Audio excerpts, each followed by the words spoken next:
continue with a new drawback. It is called as the effect of power swings. Okay, so effect of power swing. See, there is a phase difference of this particular delta and the theta. See, between the voltage at the two ends of the transmission line. So the current in the system that depends on this particular angle. So under steady state, as long as the load is constant, these phase angle are constant. See, यहाँ पे जो delta है और ये theta है, ठीक है, वहाँ पे अगर अंडर नॉर्मल ऑपरेटिंग कंडीशन है, वहाँ पे कोई जो है फॉल्ट नहीं क्रिएट हुआ है, नॉर्मल कंडीशन है, तो यहाँ पे जो है ये एंगल कांस्टेंट रहेगा. ठीक है, so angles are fixed here. Okay, so relay can operate normally. Fine, अगर कोई फॉल्ट हुआ तो रिले जो है आपकी नॉर्मली ऑपरेट होगी. ये क्योंकि ये एंगल जो है दोनों, ये जो दोनों एंगल है, ये थीटा और ये डेल्टा, वो क्या है, प्रीसेट है. ठीक है, फिक्स्ड है.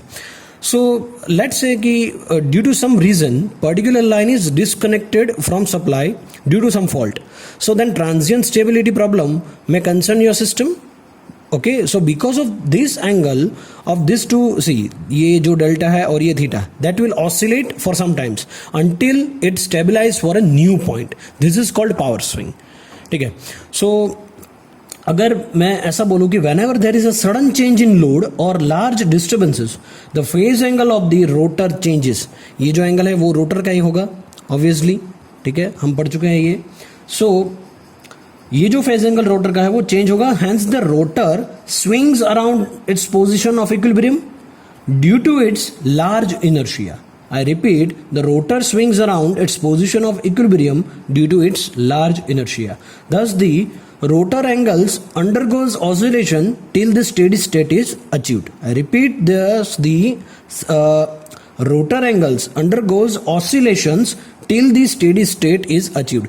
एक दूसरा पॉइंट जहां पे रोटर स्टेबिलाइज होगा, उस पॉइंट तक आपका रोटर ऑसिलेट करता रहेगा, मतलब ये एंगल जो है वो ऑसिलेट करता रहेगा. So this is called power swings. Fine. So particularly अगर हम देखें, दी current in the system also undergoes oscillation, क्योंकि यहाँ पे रोटर का जो एंगल है वो ऑसिलेट हो रहा है. सो करंट जो है उसके अंदर भी कोई चेंजेस आएगा. Hence the current in the system also undergoes oscillation and due to this impedance is realized by the relay also varies. ठीक है, such a phenomena is called power surges, or you can say the power swing in the power system. Okay, so इसके इस हिसाब से अगर ये power swing जो है वो आपकी पावर सिस्टम के अंदर आता है तो इसकी इफेक्ट क्या होगी. The power swing experienced by the relay appears like a fault and there may be the maloperation of the relay due to this particular power swing. Okay, so देखिए, अगर मैं आपको कुछ और तरह से समझाऊँ, RX डायग्राम पे अगर मैं समझाऊँ आपको, तो ये आप फिगर जो है वो कंसिडर कीजिए. सो ये जो है वो RX डायग्राम है आपका, ये है X और ये है R. ठीक है, सो हमें पता है कि यहाँ पे ये जो रीजन होगा ये ट्रिप रीजन होगा और ये रीजन जो होगा वो रिस्ट्रेनिंग रीजन होगा, ये हमें पता है. ठीक है, सो इसके अंदर ये तो फॉल्ट कैरेक्टरिस्टिक है. ठीक है, ये लिनियरली वेरी होगी, तो मैंने इसे इस तरह से जो है दिखा दिया है यहाँ पे. ठीक है, सो यहाँ पे अगर मैं देखूँ कि जो भी लोकस होगा पावर स्विंग का, this indicates what is a impedance that is seen by relay. जो पावर स्विंग की वजह से जो भी इम्पिडेंस जो है वो आपका रिले देख रहा है. ठीक है, आपका रिले जो है वो सेंस कर रहा है वो impedance. So practically impedance seen by the relay because of the power swing. Fine. So the locus, or you can say the tip of the impedance seen by relay where along, I am drawing one particular line. देखिए, आप देख सकते हैं कि यहाँ पे ये जो है वो प्योरली इंडक्टिव है, ये प्योरली इंडक्टिव है. सो यहाँ पे भी ये जो है वो भी प्योरली इंडक्टिव ही होगा ना. ठीक है, सो ये प्योरली इंडक्टिव होने की वजह से अगर इसमें कोई पावर स्विंग का प्रॉब्लम आ रहा है तो इसकी वैल्यू जो है, इसका एंगल चेंज हो जाएगा. तो आप देख सकते हैं यहाँ पे कि ये जो फॉल्ट कैरेक्टरिस्टिक्स है, यहाँ पे ये जो सेंटर पॉइंट है, यहाँ से ये इतना कुछ जो है वो चेंज हो गया. सो यहाँ पे सेम ये चेंज हो गया. अगर इसको मैं जोड़ दूँ इस तरह से, देखिए इस तरह से, सो ये जो है ये पर्टिकुलर पोर्शन है वो किसकी वजह से, ZSA यानी कि यहाँ पे जो इम्पिडेंस है वो ये सोर्स का इम्पिडेंस है वो इसकी वजह से, और ये ZSB है तो उसकी वजह से ये है, ठीक है। सो ये जो है वो है ZSB।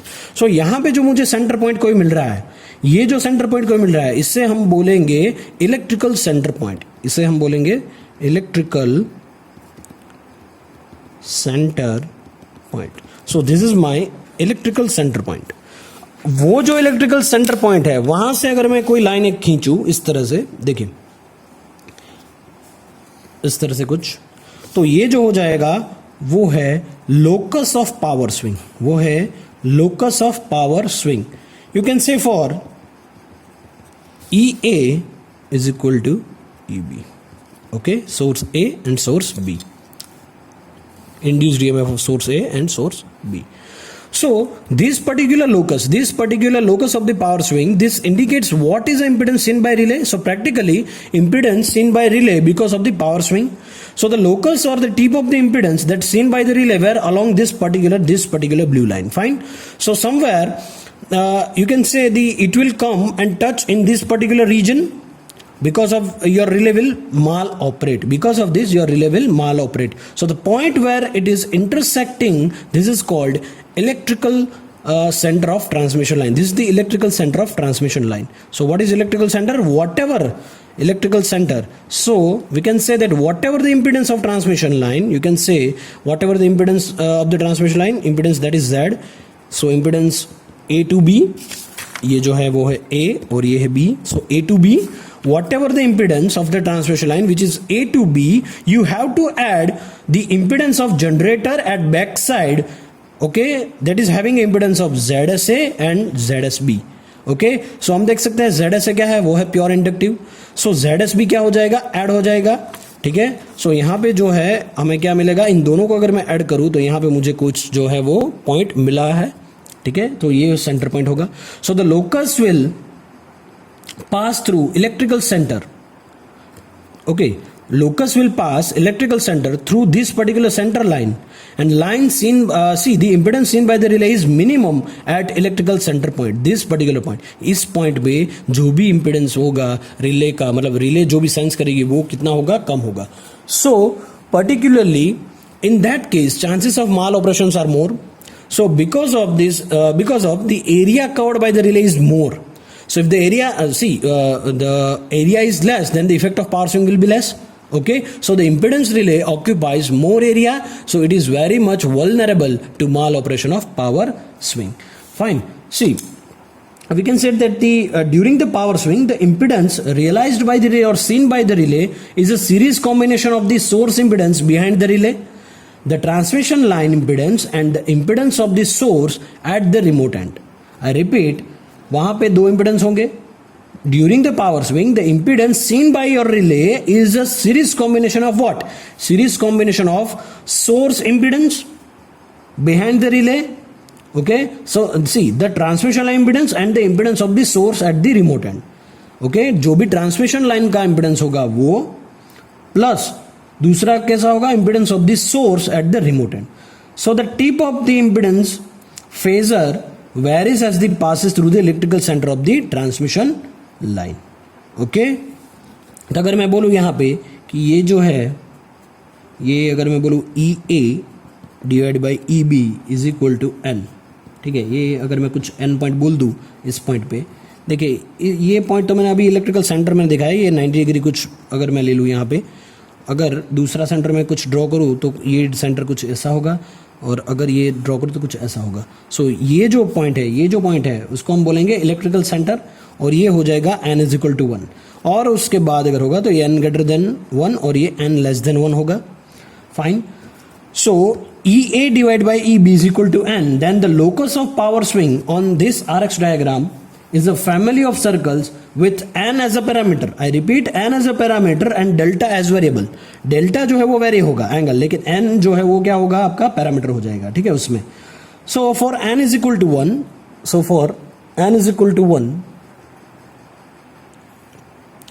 so for n is equal to 1, the power swing characteristics is a straight line. This straight line perpendicular to the line of total impedance and the point of intersection is an electrical center. So if the power swing locus remains in the characteristic zone of the relay that long enough, then the relay will operate. So the operation of relay depends on the period for which the power swing curves influences the relay characteristics. Fine. So we can say that thus the larger